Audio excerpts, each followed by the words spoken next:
कहानी पर गौर करिए, कहानी कहां से कैसे निकली।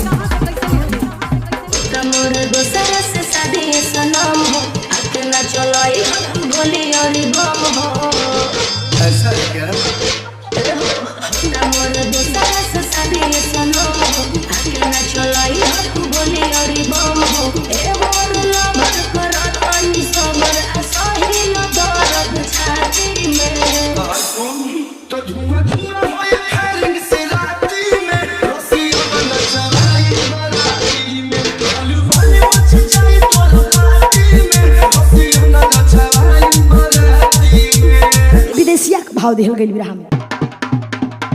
बाबा जबूरी पे नातानी छोड़ी बुझा समस्या में भारी हो।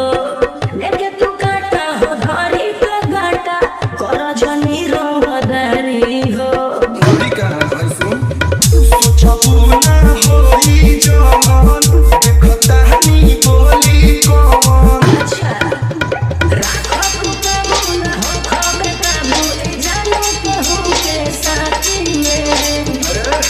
तो धुआं होए फायरिंग से राती में रसिया बना चलाई बराती में आलू वाली मच जाए तो राती में रसिया बना चलाई बराती में। एक लाइन गजल हम मास्टर। होई जे हालत गाँव मोहल्ला ए जानू हमरे पे हंसी हो। कके उपदर मछई बजे गदर तो लग जाई अपजसी हो। हमारा गाँव नहीं खेल काहे? जयपुर